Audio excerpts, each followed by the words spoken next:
Oke, berikutnya kita lihat contoh beberapa ini ya. Yang anuitas di muka lagi ya. Contoh anuitas di muka. Ya, kalau tadi anuitas biasa, sekarang contoh anuitas di muka.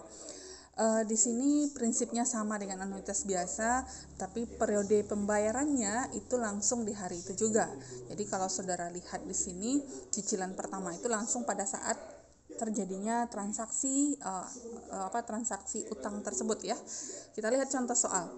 Satu set teater dibeli harganya 25 juta angsuran bulanan ya dengan cara cicilan ya, dengan cicilan bulanan mulai pada hari transaksi. Jadi di situ kuncinya mulai hari transaksi. Itu adalah hari ini ya, saat itu juga ya. Itu menggunakan anuitas di muka. Bunganya J12 30%, artinya I-nya adalah 30% dibagi 12, diperoleh 0,025 atau 2,5%. Lalu berikutnya schedule amortisasi utang lengkap buat ya dengan cicilan 5 kali pembayaran ya, dengan cicilan 5 kali pembayaran. Artinya di sini N-nya adalah sama dengan 5, saudara harus hitung dulu berapa besarnya A-nya ya. Dengan N-nya 5 yaitu bulanan ya, bulanan, maka di sini saudara hitung berapa besarnya cicilan setiap bulan tersebut selama 5 bulan, yaitu A-nya sama dengan gunakan rumus anuitas di muka, yaitu PV due dibagi 1 kurang 1 tambah I pangkat min N tambah 1 per I tambah 1.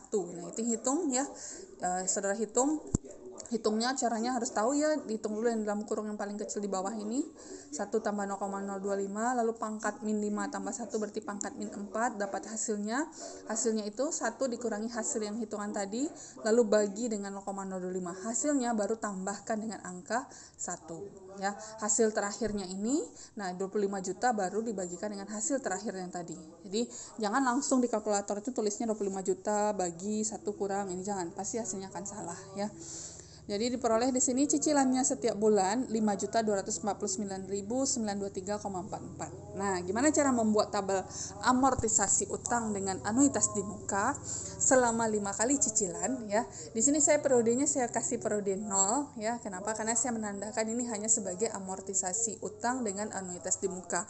Saudara mau hitung dengan periode pertama juga silahkan ditulis di satu-satu, berarti sampai ke bawahnya adalah 5 ya. Kalau mulai dari 0 berarti sampai ke bawahnya adalah cicilan keempat. Ini saya hanya menandakan bahwa dia adalah anuitas di muka ya. 0 itu pada saat hari ini ya. Oke, di sini karena dia bayar cicilan pada saat transaksi itu juga, berarti dia tidak dikenakan bunga cicilan pertamanya.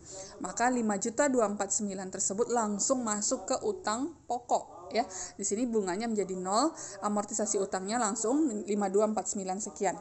Nah, berapa saldo utangnya? 25 juta kurangi cicilan pokok tadi atau amortisasi utang 5.249 sekian. Maka diperolehlah 19.750.76,56. Itu cicilan yang pertama atau periode ke-0. Periode pertama atau cicilan kedua dibayar 5 juta 2 sekian-sekian. Hitung bunganya itu caranya sama. Saldo utang sebelumnya 19.750 sekian dikalikan dengan bunga 0,025. Diperolehlah 493.751,91. Nah, berapa amortisasi utangnya? Yaitu cara menghitungnya 5.249 atau besar angsuran dikurangi dengan bunga, diperolehlah 4.756. Berapa saldo utangnya? 19.750 sekian kurangi 4756 diperolehlah 14.993 sekian.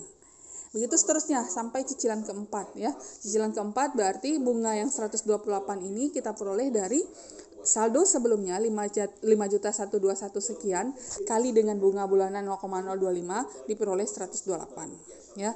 Berapa utang pokoknya? Ya utang pokoknya tentu selisih dari 5249 sekian dikurangi 128 diperoleh 5121 sekian. Maka di tahun terakhir di periode terakhir, periode kelima, tentu saldonya harus 0, artinya utangnya sudah selesai dibayar.